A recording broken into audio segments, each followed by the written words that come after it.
কেমন আছেন? আশা করি সকলেই ভালো আছেন। আলহামদুলিল্লাহ, আল্লাহর অশেষ রহমতে আমি ভালো আছি। তো আজকে চলে আসলাম আরেকটা ব্লগ নিয়ে আপনাদের মাঝে। তো আজকে সারাদিন যা যা করলাম ওটাই আপনাদের সাথে শেয়ার করব। আর আজকে একটা নিরামিষ তরকারি রান্না করেছি স্পেশালভাবে, ওটা আপনাদেরকে দেখাবো কিভাবে রান্না করেছি। তো কিভাবে কি দিয়ে রান্না করেছি সেটাই শেয়ার করবো। গ্রাম অঞ্চলে আমরা কিভাবে সবসময় রান্না করে খাই ওটাই। তো আমার ভিডিওটা যারা যারা দেখছেন সবাই আমার ভিডিওতে একটু কমেন্ট করে জানাবেন কেমন হয়েছে। আর যারা যারা নতুন আছেন সবাই আমার চ্যানেলটা একটু সাবস্ক্রাইব করে দেবেন। আর যারা ভিডিওটা সম্পূর্ণ দেখবেন অবশ্যই আশা করি, আর সবাই একটু লাইক করে দেবেন, ঠিক আছে? তো দেখেন আমার রান্নাটা কেমন হয়েছে সেটা শেয়ার করছি আপনাদের সাথে। তো এই হলো আমার সেই নিরামিষ তরকারিটা যেটা আমি রান্না করেছি। আর এটার ভিতরে কি কি দিয়েছি, কিভাবে রান্না করেছি, সম্পূর্ণ সব কিছু আপনাদের সাথে শেয়ার করব। অবশ্যই আমার ভিডিওটা সম্পূর্ণ দেখার চেষ্টা করবেন, তাহলে বুঝতে পারবেন। আর সারাদিনে ভাই বোনে মিলে যা যা করছি সেটাও আপনাদের সাথে শেয়ার করব। তো দেখতে থাকেন আমার ভিডিওটা।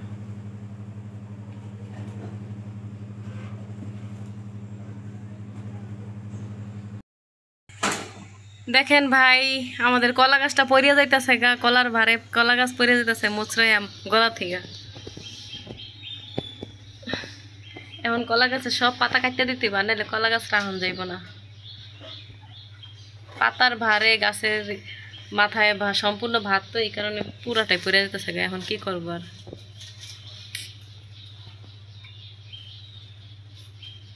মানে পুরাটা এই সাইডে তো যা আছে পাতা সব কাটতে লাই দিব, কাটতে আবার এটা উপর দিকে ফিক দিতে হইব।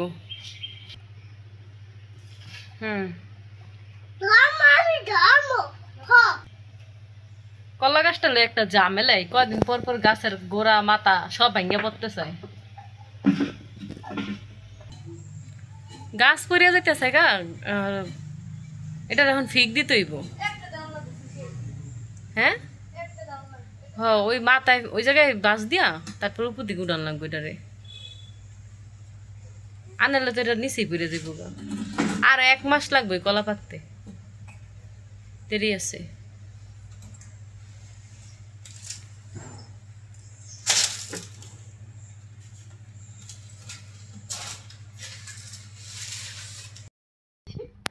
আজকে আমরা 5 স্পেশালি নিরামিষ রান্না করব সবজি দিয়ে।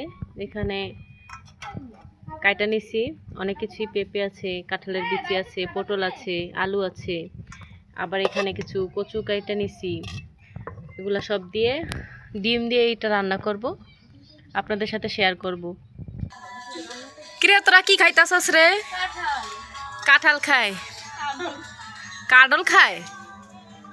এরা কি খাচ্ছে রে? কত বড় কাঁঠাল, কাঁঠাল না কাঁঠাল, কাঁঠাল কয়টা কাঠায় খালো কাঁঠাল। তা আপনি টেডি গেছে বানাম করেন বিয়েন, কাঁঠাল বানাম করেন। কয়টা কাঠায় খালো কাঁঠাল। এই তো অনেক সুন্দর হয়েছে কাঁঠাল বানাম। আপনারা কারা কারা খাইবেন কমেন্ট করেন। মিষ্টি কাঁঠালটা অবশ্যই দেখি তো, এক পিস খাইয়া। মধু মধু রসমালাই সুকা একজনে কইছে সুকা না, মজাই।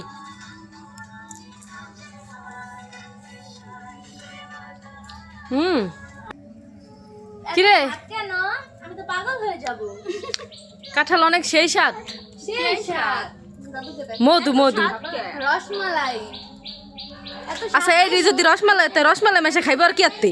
এই স্বাদের জন্য তো আমি পাগল হয়ে যাব। এরা কি খাচ্ছে রে লাইলা? এরা কি খাচ্ছে লাইলা? এই যে কত সুন্দর সুন্দর রোয়া, কে কে খাইবে? খা তোরাই। জানেন এটা কি? এটা গ্রামের ভাষায় কি বলে? গুল্লা, গুল্লা বলে। গুল্লা চিনেন? এই দেখেন, এই হলো নারকেল, নারকেল দিয়ে নিরামিষটা রান্না করব। তো এগুলা বাইটটা নিব এখন। এদিকে কচুটা সিদ্ধ করে নিতেছে পানি দিয়া। এই হলো নারকেল বেটে নিলাম, এখন নারকেল বাটাটা দিয়ে নিরামিষটা রান্না করব।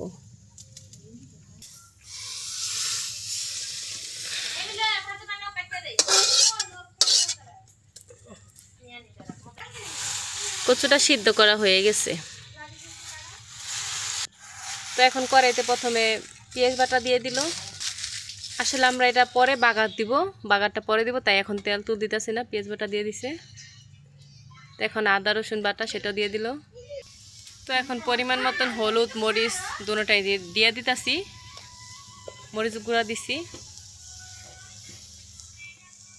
এখন একটু হলুদের গুঁড়া দিয়ে দিতেছি।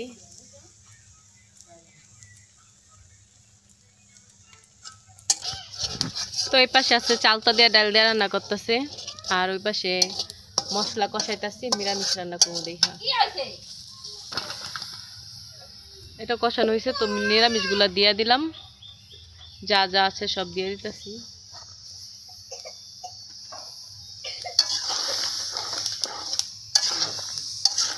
মিষ্টি মিষ্টি লাগে আর কি, আপনি করার লাগেন না।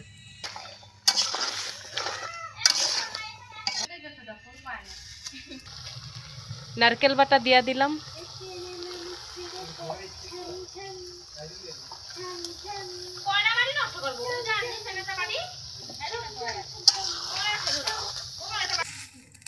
এই হলো ডিম টুকরা টুকরা করে কাইটে নেওয়া হয়েছে, এগুলারে নিরামিষ তরকারিতে দিব। ছোট ছোট করে কাইটে নেওয়া হয়েছে, এগুলা ফুইলা যাইব তরকারিতে দিলে। তো এই ডিমটা দিয়ে দিব। তরকারিটা কষানো হয়ে গেছে, এবার পরিমাণ মতন পানি দিয়ে দিব। পরিমাণ মতন পানি দিয়ে দিতেছি যাতে ভালো করে সিদ্ধ হয়, আর একটু পানি লাগবে।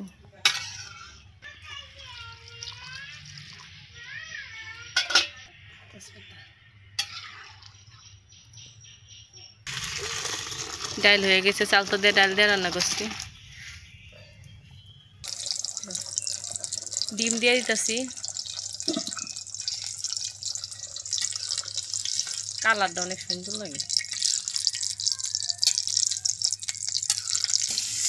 নিরামিষটা বাগারের জন্য পেঁয়াজ আর এখানে রসুন নিয়ে লইছি।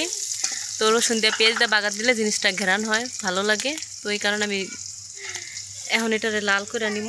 দেখতে থাকেন ভিডিওটা। এটা একটু বাদামি কালার ভাজা ভাজা করে নিব, তারপরে নিরামিষটা ঢাইলা দিব।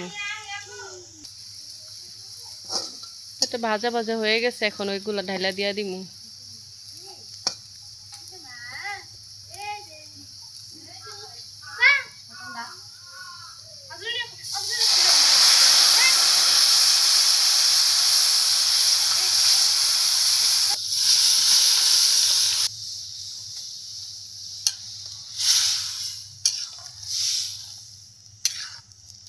ডিমগুলো ছোট ছোট করে কাইটা নিচ্ছি, কিন্তু দেখেন সিদ্ধ হওয়ার পরে কত বড় বড় হয়ে গেছে, অনেক বড় বড় হয়েছে।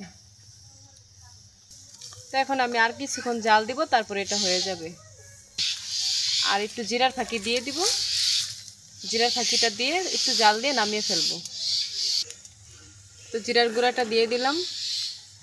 তো এবার কতক্ষণ জাল দিয়ে নামায় ফেলবো। তো কেমন হয়েছে আমার রান্নাটা দেখেন, নিরামিষ রান্না করলাম আজকে।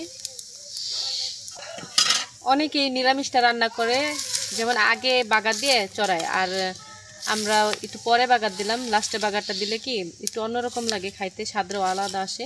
তো আমাদের মতো করে এইভাবে রান্না করে দেখতে পারেন আপনারাও, লাস্টে একটা বাগার দেওয়া। প্রথমে অনেকেই ঢাকা শহরের মানুষ বা যে কোনো জায়গার মানুষই বেশিরভাগ প্রথমে বাগার দিয়ে তারপর রান্না করে। তো ওইটা খাইতে আলাদা স্বাদ আসে, আর এটা লাস্টে বাগার দিলে এটা খাইতে আলাদা স্বাদ আসে। তো দেখেন আমার রান্নাটা কমপ্লিট হয়ে গেল। তো এইভাবে নিরামিষ কে কে রান্না করে খাইতে পছন্দ করেন কমেন্ট করে জানাবেন সবাই।